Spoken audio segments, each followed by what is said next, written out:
The Acolyte might be the first ever Star Wars show to never receive a Lego set. We've had 3 for Ahsoka, 1 for Andor, 3 for Book of Boba Fett, technically the Mandalorian, only 2 for the Bad Batch, and even for the Young Jedi Adventure show. Are Lego not making any, or could we be seeing some surprise sets coming on August 1st? I'll be going over that while covering the new rebrickable releases this week. First one I got for you guys is Palpatine's Arrest. This thing is a nice looking diorama set. It's gonna go great along the others, except maybe this border here, because it's not going to match with the other diorama sets. Pretty accurate, and I guarantee it's going to cost a little bit just due to the minifigures it has. Looking like around $100 for this diorama set, but if you're really into that 18 plus collector series looking style and you're a Revenge of the Sith fan, a great pickup. Oh, and it's by Jedi Bricks. I like that guy's vids. This next build is awesome. If you have 2 of the Clone Trooper battle packs, it's an excellent alternate build to get a Tri-Droid fighter. I think I prefer the other designs of the Lego release Tri-Fighters, but if you have a bunch of these sets lying around because you're building up your clone army, definitely something to check out, made by Lego Men 360. This is awesome. If you don't know what this is from the Lego Visual Dictionary, in which they pictured some unreleased sets, and the UTAT was one of them. I have a video in which I do a review of a Lego UTAT, but not this one. And this one, I think, looks a lot better than the one that I put together, just because it looks structurally sound. If you want to find out the problems I had with my UTAT, check out the video. I'll put it. Click on something.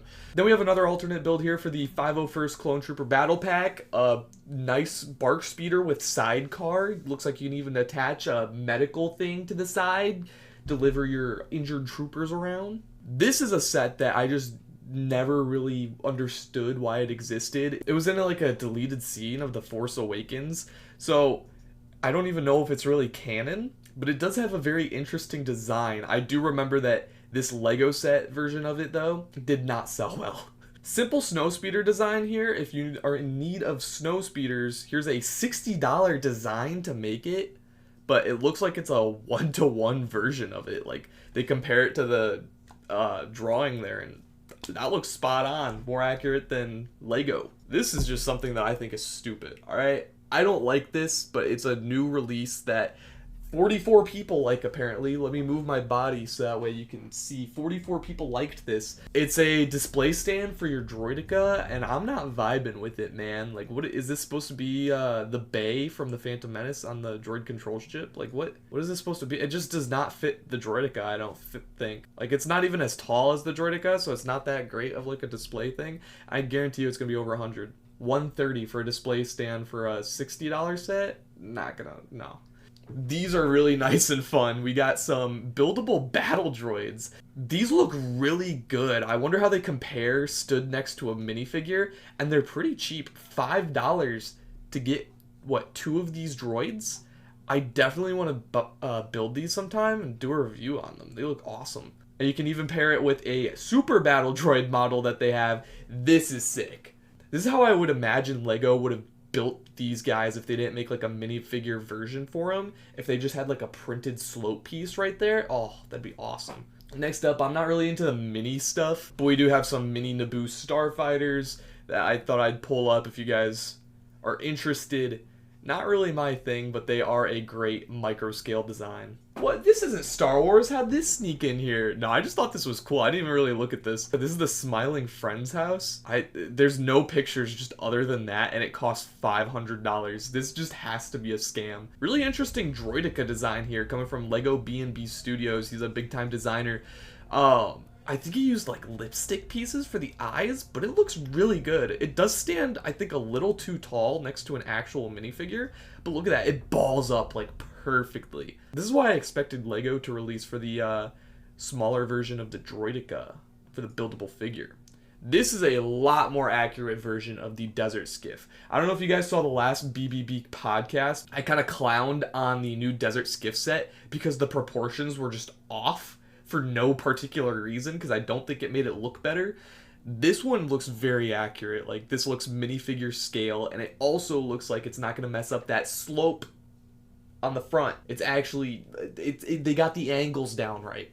Very cool. But also, it looks like you're going to be paying $50 for just a more accurate Desert Skiff when you can pay $80 get that Sarlacc pet and the minifigures from Lego. So I don't know if it's really worth it, but I think it looks a lot better than what Lego released. This should have been what it looked like, but whatever. Here's a buildable Gonk droid. This looks similar to, I know Lego gave out to like some magician YouTuber like a puzzle box, and it looked just like this, and like you had to unlock a blue milk minifig. Does anyone know what I'm talking about? Oh yeah, look, I was right. It gave out to Lego content creators. Yeah, so I don't know if these are the actual instructions for it, or if, like, did someone personally receive this and then take it apart to build that? It doesn't look like it has any of the Technic to reveal the components inside. $56 Gonk droid, not bad. Crab droid here, I feel like every week one of these gets released. We got an extension for the Cantina. This looks really clean. Pico Est-ce qu'un petit all peu those little accessory things are just gonna sit on the inside, and it's like not even displayed. 40's not bad, but still.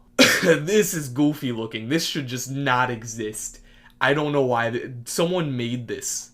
Was it worth it? This is a nice 2-scale ATRT made from the Clone Trooper Battle Pack. So it is an alternate build. There's the clone positioned on it. The only problem is that one leg's gonna hang off. It's like you're riding a horse or something instead of an actual vehicle. This is a cool scene that they made from the 2002 Clone Wars. The elevator in which Palpatine gets captured from. I don't know why Ahsoka's in there, but still a very cool build. I have no idea how this is a modification of this set, because like not a single piece used here is used in this one. I think it's just based off of it, but it's a really cool speeder looking design. This I feel like would be a better extension to the Cantina than that little room that they made. Now we have our Acolyte builds, and I'm gonna give you my opinion on if we're ever gonna see any of these actually made by Lego. The first one is coming from Orchard Builds, and it's the speeder that Kalnaka is working on, and then Torben later takes for the iconic speeder chase. What great character motivations, guys, that we saw on the show. But we're not here to talk about that. Are we going to ever see, I don't even know this Jedi's name, Kalnaka, Sol, the Pip droid, May, Osha? Are we going to see these guys in minifigure form? What set are they going to come in? I don't think we may ever see them. Lego has always released Lego sets like with the show. I feel like when Andor came out, I feel like we got the set first. Same with like the Ahsoka stuff. It's very rare for them to release sets for shows like far after it's been released. Now here's my little conspiracy theory, all right? We have no rumors or anything for the rest of 2024 for any Acolyte sets. But what if that's because they didn't want any spoilers or anything like that leaking? I think the most likely scenario in which we get an Acolyte set is if it's because it contains spoilers within it, and so therefore it wouldn't be able to release until after the finale. So I think the set that we're going to get for the Acolyte, if we are getting one, is going to be that final battle between Sol and Smilo Ren. I don't actually know his actual name. And also May and Osha. It's like the 4 main characters of the show that you can put in one scene from the fight. They did it with Ahsoka doing her duel from the show. They did it with Kenobi, his duel with Vader in the show. So it's probably just going to be another gray base plate with some play features on there. There really weren't any like iconic ships or like starfighters that they can do. I really don't see any other scene that they could depict. They could also make a buildable pit droid from the show. I think that's really possible. I don't know if it'd be at this small of a scale. They'd probably release it similar to how they did for like the BD set, make it like $60 or $70. It's just really odd that we haven't heard any like rumors for these sets, or if they're even gonna do like brick heads from the show. You can get these brick heads. I'm sure more creators are gonna release sets in the future. They've had a lot less time to work on ideas than Lego would have had, but I'm just showcasing the only ones that I could find, really. Here's some quick deals to go over. 10% off of the Chewbacca. Not that great. I think on Prime Day it was like 30% off. This is gonna be really low, close to its retirement. So I wouldn't buy it at this price, but if you really want that Chewbacca, you can always get it for 20 off. This is a good deal here. 20 off on the Mandalorian Fang Fighter and Interceptor. The minifig selection for this set was a little poor, but they do come with 2 great, awesome builds. This set's going to be gone soon, so getting at that $80 price point is pretty good. Finally, I had you guys ask me some questions that we can go over here. Can you make my omelet out of Legos? No. What Lego piece is the rarest? I know they've made solid gold Lego pieces, so probably that. I agree with Egg, that's not Lego. I don't know if that's true. I do know that they made a gold C-3PO. I feel like that might be the rarest. However, alright, rarest doesn't mean the most expensive. I'm sure there are more harder to find official Lego pieces, like a one of one, rather than just something that's super expensive. What Lego piece? The rubber tire or the Lego door? I don't know. And I don't think I care to know. Yeah, I really just don't think that we were asking any appropriate questions here. So that's going to do it for our third episode of the BBB podcast. If you want to see episode 2 or 1, I'll be linking them at the end. We got a stream coming on Tuesday. More videos in the future. Maybe subscribe. We're almost at 7K. How cool would that be if we hit 7K?